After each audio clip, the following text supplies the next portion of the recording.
Good morning. How are you doing today? Doing great, Ara. How are you? Absolutely fantastic. I want to thank you for putting this together because, leaving California, the untold story. What's interesting is that they're leaving California and they're coming to North Carolina. You should see our California numbers going up, up, up, up. Yeah, this is have a big impact, and I'm sure it's probably causing you guys to pay more for housing. We're because when we sell homes here and we go over there, that we have a lot of cash to buy homes there. That is so true because my daughter lived in Los Angeles. She graduated from UCLA, and when they realized that they could get more home here, they sold in California and made their way back to the Carolinas. Yeah, that's happening, and a lot of young people when they get their first or second job, they kind of realize that wow, it's very hard to own a home here in California.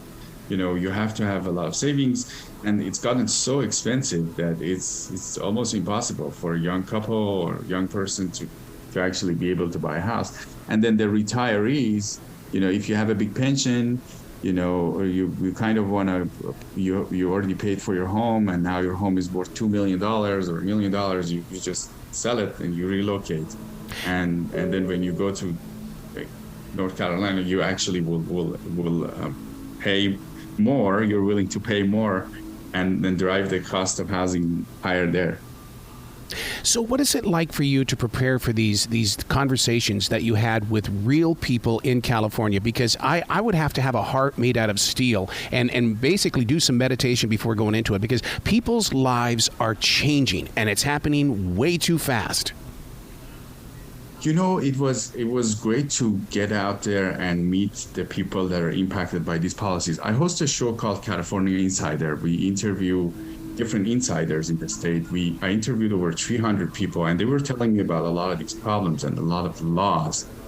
But when you go out there and you meet somebody that has to move, and the thing is, all of these people love California, and they don't want to go, but they have to go.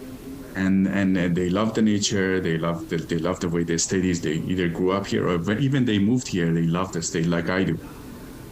So when you sit down with them and you kind of see what they went through, and then you think about it and you say, okay, it's not just these people that I see. There's a lot more people out there like them.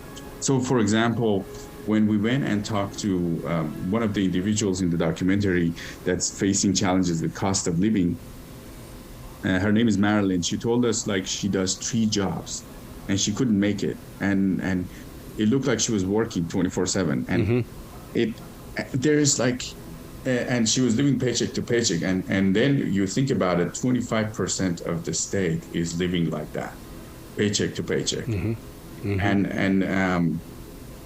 then you kind of start thinking, wow, these stories they're real people impacted, and in the process we kind of realize there's a huge disconnect between the people and their problems and the leaders of the state and the policymakers. And she also told us that she'd called these leaders many times, but she couldn't get any feedback, any response to her problems. So there's this disconnect. And when you meet the real people, actually, you kind of get removed from the politics side of things. Sometimes we talk about politics and we think about politics and it makes us more divided. But when you actually go and talk to the individual and figure out their challenges, you kind of get away from this whole political things and things become more real. Some people actually believe that it can't go on forever. So that tells me that there's a Superman on the edge somewhere, that somebody's going to come and save the day. Is that feasibly possible? I think it is. I think one of the reasons we made this documentary is because if I think about it, I made this for myself. Oh. 10 years ago, even though I was a very, very informed individual, I'm an entrepreneur, I built businesses here, I had no idea what's going on in the state. And when I came here 20 years ago, it was like paradise. And then the last 5 to 10 years, things have changed a lot. And I think there are a lot of people out there that have no idea what's going on. They're seeing some of these problems. They see a little bit of crime, they see a little bit of homelessness, they see a little bit of cost of living, but they're not really connecting all the dots. And this documentary will help them see all of it. And when they do connect all the dots, they're going to start making changes. Yeah. And this is a very innovative state. We have a lot of entrepreneurs here. We have a lot of smart people that work very hard, but they're just not present in the government. So it would be interesting to see when that shift comes. And we're also very compassionate as Californians. You know, we always want to help others. And a lot of times we are told, that the government is working on these problems and they want to help with the homelessness, they want to help with the cost of living. They're saying these things and it sounds great, so we believe it. Now, I think when the average Californian realizes that there's something wrong with the state, then that change will happen. I think in some areas it already started. Yeah. And in some areas like San Francisco, there is a movement of a lot of the middle of the road liberals, Democrats are getting really frustrated with what's going on in the city and they want to make a change. In some other areas, they're still not there. Well, you say in the documentary, dark times open the door for others to find a release. I mean, you've got to go through the tough times in order to rediscover, to reimagine, and to do things in a newer way. Absolutely. And the thing is, like, if you look at the amount of disservice the media has done for average Californians, it's just unbelievable. You know, we are, and I don't want to blame the media in a negative way, but the thing is, we're still, some of the papers in LA and San Francisco are telling people crime is down. Mm-hmm. But maybe the statistics might be down, but you know, when they're locking up a $20 item in a grocery store, and that wasn't like that 5 years ago, like, is theft down? But the media keeps saying everything is okay, everything is fine.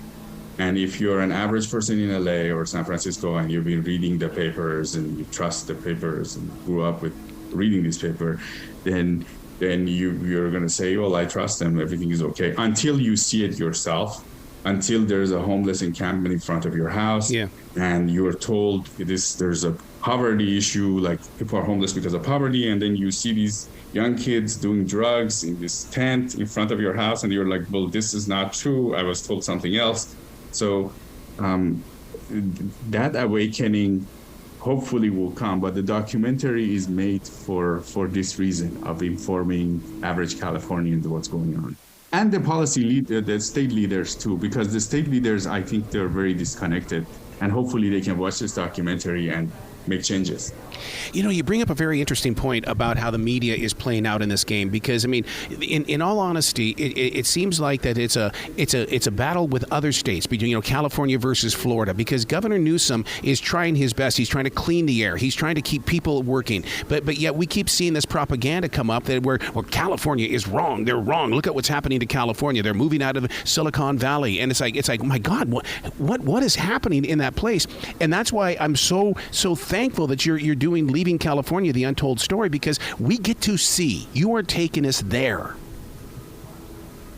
Yeah, you know, the thing is, like, and the media has allowed this, like, because the media hasn't really hold the politicians accountable. I think they agree with them, and then they just let them say whatever they want, and they won't rebuttal it. So, for example, I'll give you an example. They were going to give homeless people in LA a home. They were building houses for homeless people. And there was a measure, it was called HHH. And it was supposed to raise $1.2 billion and build 10,000 units to house 20,000 homeless. And it was supposed to do it over 10 years. And each unit, it was a studio unit, each unit was going to cost $120,000. Wow. 6 years later, this measure passed in 2016. 6 years later, they have built 1,000 units, 1,100 units, and they have, each one of them cost $600,000. It's like 5 times the cost, and it's a big failure. If I tell you the story, you kind of think this is a huge failure, right? Mm-hmm. One of the politicians in LA goes in front of a camera in a press release and says, in a press event, it says, Measure HHH has been a big success. All the papers print this. They don't say what was it supposed to do, what is it doing now, and they just don't say anything. So the politician can go and say whatever he wants, and if you're reading the paper, you're like, oh, great, Measure HHH has been very successful. I voted for this. But on the behind the scenes, you don't know that nothing went as planned. Well, here's an activator that you introduced to the world, Zach Southpaw. My God, what a hero. He's amazing. He's amazing. And I've had him a couple of times on the show, and he's one of those guys that they see a problem, he sees a problem, he goes out, he tries to do whatever he can. And when we were with him, at some point in the process of making this documentary, I was very scared of my team quitting. I was like, I have all these young people in the team, and they're hearing about all these problems, and what if they quit and move out of state? And some of them wanted to buy a home here. So then when Zach came, we really saw a lot of hope. Here's one individual that does whatever it takes. And we actually went and saw him, how he does his work. It takes so much effort to build relationships with these individuals and to get to their heart, to find out what went wrong in their life, to help them get out of it. And I believe there's so many more of these people out there, and he doesn't get any help from the government. He's just doing it himself with a small nonprofit. And it was very inspiring to see him in action. Part of the beauty of California has always been the music scene. The acting, of course, we've all seen that growing up. But the music scene always wrote those California songs, from the Beach Boys to the Mamas and the Papas. So I have to ask, California Dreamin', is it still alive? I mean, because you're on the streets. I just get to listen to a podcast, and I get to listen to the news stories or the sound bites from the news stories. I think it's not what it used to be. And it's gradually fading away.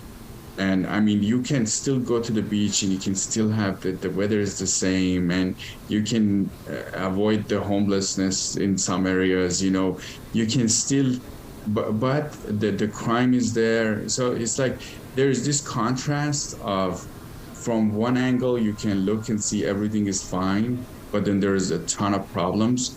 If you don't notice the problems, you might still feel like it's there. But even if you think it's there, when it comes time to buy a home, it's very hard to do those things now for average people. So I think it's fading, but it's not in a way where you come in and the place is falling apart. There's still a lot of good things here, so it's hard for people to see. That this dream is fading. And especially when we talk to Marilyn, she does 3 jobs. She makes $60,000 in one of them, and then she does other jobs, and she can't live here. That tells you that this dream is kind of gone for a lot of people. Now, if some people are very wealthy, and they live in gated communities, and they still might think this is a very nice place and it's great, and they're fine. But for average people, it's hard. Did anybody try to stop you from making this documentary? Well, the process of making this is a great question. Nobody wanted to stop us, but in the process, I felt as the experts started asking and discussing what the laws are and the challenges are, it became very, very sad. And we were in a point where it's like, oh my God, this state is in so much trouble and nobody knows. And things are going to get a lot worse. And nobody, and average people have no idea. That was very hard for us. That part of it was very hard for me.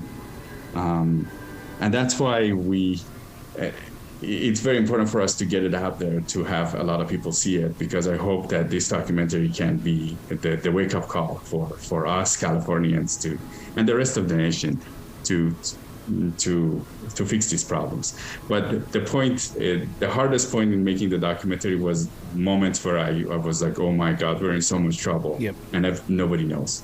Wow. You've got to come back to this show anytime in the future. We've got to keep this conversation going, and it's got to be something that's got to be top of mind and not something that's hidden on page 6. Thank you so much, Ara. It was great to talk to you. And people can go to livingcalifornia.com to watch it. And they can watch it with a subscription to Epoch TV. And they really need to share it with anybody they can, especially the people in California. I love it. I love it. Be brilliant today, okay, sir? Thank you.